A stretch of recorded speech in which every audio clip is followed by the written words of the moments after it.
Welcome to another edition of Irony Chef America. I'm your host, Sam, but you can call me Uncle. That's right. Go, do the sign again. Okay. All right. That's right. Irony Chef America, ladies and gentlemen. And you know what?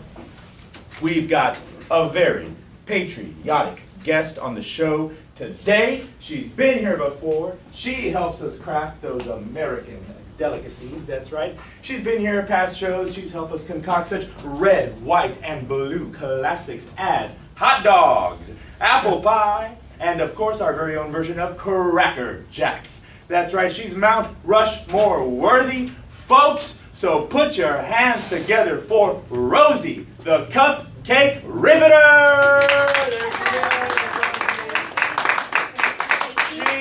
Help us cook up a treat that America has been working on for almost its entire existence. Thank you, Sam. Thank you, audience. It is an honor to be here, representing the greatest country in the world. That's right. So now, let's go ahead and cut to the chase, shall we? What are we making today? Well, as your viewers already know, even the best baked war will not last forever. World War II, for example, had all the ingredients to be history's blue ribbon winner, but it crumbled after just 6 years. Korea had barely risen before falling flat. It seemed like we had finally figured it out in Vietnam. Even Julia Childs would have acknowledged that we outbaked ourselves in Southeast Asia. Unfortunately, the Gulf War amounted to nothing more than an after-dinner mint. And the Iraq War went stale rather quickly. Which did not keep us from continuing to eat it. No. Ooh. You know, sounds to me like a little issue of too many heartless warmongers in the kitchen, huh? Am I right? Yeah.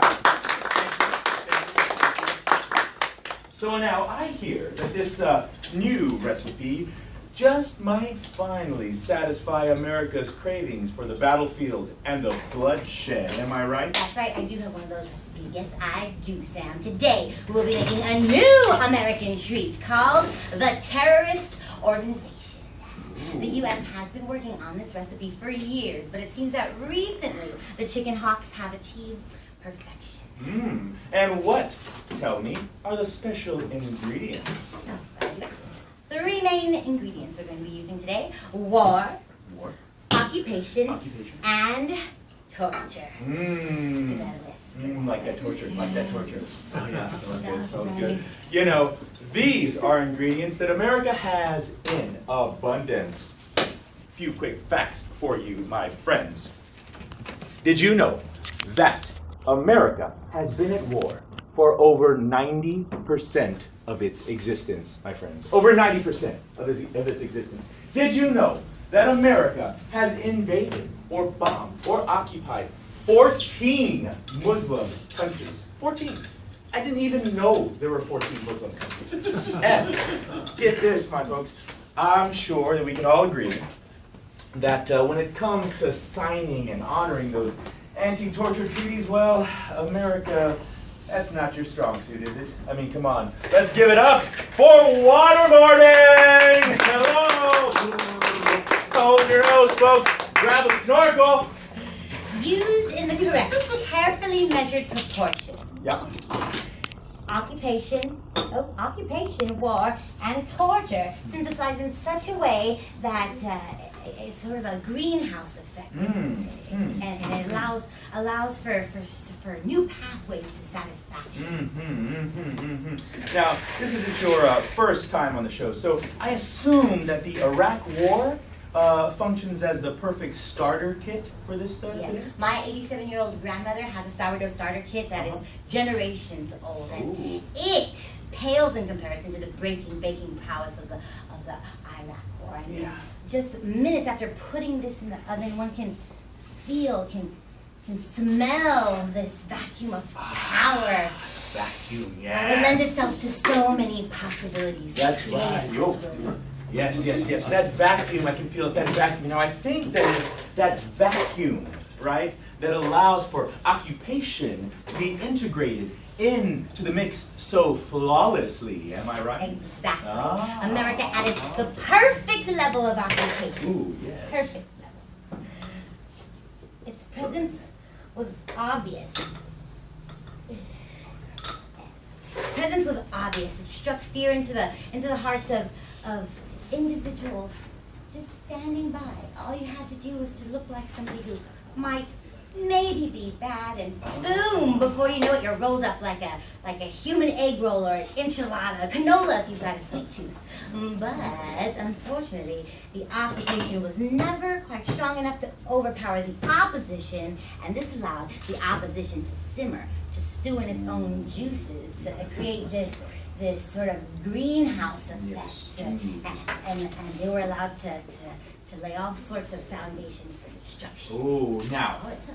I believe that this, my friends, is where the special ingredient enters, which is Torture! That's right! Ding, ding, ding! Applause for torture, that special ingredient. Torture, along with the prisons in which we detained tens of hundreds of Iraqis, some guilty, most innocent, none ever given due process, allowed all of this to simmer. Ooh, Yes, and have plans of destruction to be made. what do you call it? Just the perfect temperature. It's gotta be the perfect Gotta temperature. be. In the baking world, we call it the Camp Buga effect. Ooh, Good name, right? Good name. I Buga. can't take all the credit. But we do have a sample here today. Can we bring out a You've small got a sample? Absolutely. We've got a sample of this thing? Yes, What? Oh my gosh. Here it is. Here it is. Figure I out. love it. Exactly. See, when Come on. war, occupation, Oh, that's and vacuum. torture are mixed just perfectly, an average everyday citizen just like this specimen here can be transformed into a terrorist whose only want is to kill Americans. Oh, now let me get this straight, okay? This specimen right here is a criminal, am I right?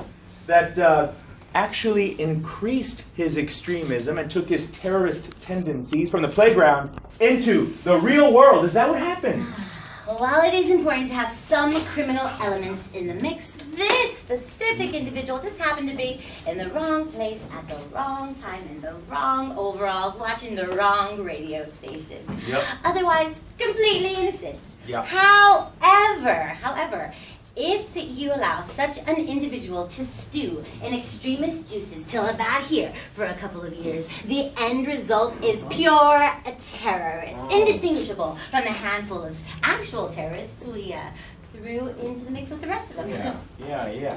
You know, maybe it's just my love for these flavors, but it seems to me that as long as America keeps starting new wars and occupying new lands in the name of peace, that it will be able to create new enemies while killing off the old ones. Exactly. Right? Exactly. Thus ensuring that I, or America, won't ever wake up in the middle of the night, open their pantry, and find that it's empty of any new wars to fight or foreigners to kill. You're right. Exactly. And don't forget that both country music and Hollywood propaganda that's make for a delicious topping and a healthy preservative. Mhm. But I can tell from your well-fed gut that Oh. you already know that. Well, you know, that's why I could never be a chef myself. I would eat all the ingredients. Oh, but on a serious note, what do we call this new American treat? We call it the Islamic State in Iraq and Syria. Or in most three-star kitchens, Our Lady of Perpetual War. And you know what? I think, my friends, oh dear me, there's no studio helpers here. I think that this is how we put the ISIS on the cake.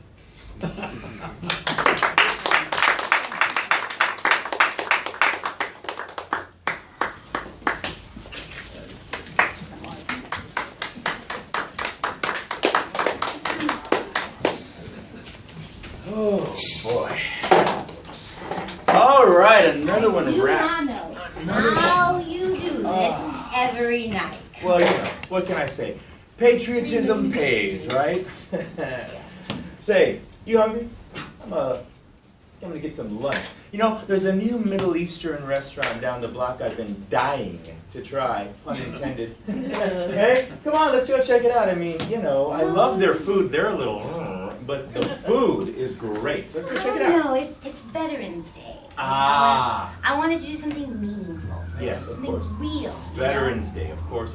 Well, you know what? I know a friend that's got this little hustle, goes down to the VA, helps those veterans get appointments in just weeks. That's right, 11 weeks. But she's got some sort of back alley way of doing it. I don't know. You can go help her out. I don't really like all the paperwork. I like the paperwork. Oh, perfect. Go down to the VA, volunteer. They've got a lot of volunteer opportunity to help them carry the crutches or push the wheelchair. That always makes me all sad. I don't like to be depressed. No, you just gotta help them. Oh, I got the perfect solution. That's right. It's a new place called Hallmark Stars and Stripes. It's a greeting card store that specializes in thank you for your service cards. That's right. Go pick up a thank you for your service card. Fill it out. Give it to the first veteran you see. Come on. Let's go check it out. Well, let's go check them out. I haven't been out of the store. You ready? Let's go. Come on. Look, there's one right over there. Next to the old bankrupt Radio Shack and the recruiting station. Come on. Come on. Oh, man. Okay, but only because you twisted my arm. Oh, well, yes.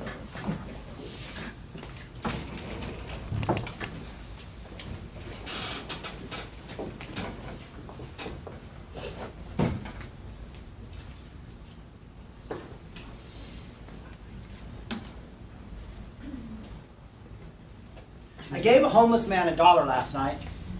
Through a gap-filled smile where he'd ransomed teeth for a remedy to sleepless nights, he said, "May God bless you." When he thought I'd turned the corner, he got up and jingled in his pockets to find 85 cents, walked into the convenience store and bought his nightly elixir. This crooked-backed man sits on this corner every night and walks this avenue every day, waiting for a piece of sensitivity from a passing stranger. Someone who can spare excessive change for the definition of a meal or self-medication. 40 years ago, he came home hoping to find peace from his darkness, but instead found only darkness waiting for him behind every door. He battled reality in his dreams because in reality his nightmares had become a nightmare to his wife, who now had to protect herself from his hands while he dreamed. His voice resonates in my mind. How may God bless me for my half-minded donation when he can't even bless you with a single night's rest?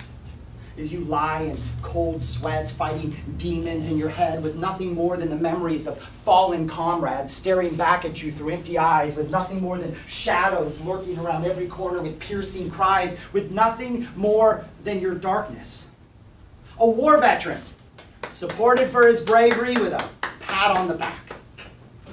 I gave a homeless man $1 last night because my government won't. The U.S. Department of Veteran Affairs estimates that 131,000 veterans are homeless on any given night. Many struggling with alcohol, drug, mental illnesses, post-traumatic stress disorder becoming a hallucinating reality of their life after war, anxiety, flashbacks, outbursts, anger, not being able to share with someone what their oracle eyes saw peeled backwards, putting puzzle pieces together of 3 years of blood, sweat, tears, and travesties that they endured while making our country proud. Look where they stand, manning their posts on street corners, dressed in the same civvies every day. Where is your government now? The one that wanted you to fight so badly for your own freedom. I gave a homeless man a piece of my heart because he buried his next to the children he killed in the crossfire. A piece of sensitivity for the life he left behind. Open arms for all the doors slammed in his face. What did this full-bearded gentleman have to endure in his service to our country that homelessness became his best option? I would be his family if I could. Give him a hearty meal, a hot shower, a warm bed for as long as he needed to. I could be the psychiatrist to listen to his bottled up stories, or the tall boy to help him find some sleep tonight. But I am none of those things. I'm just a man with a home, walking by another man without a home on the street. And tonight, it's cold. I gave a war hero $1 last night, and he blessed me through a gap-filled smile.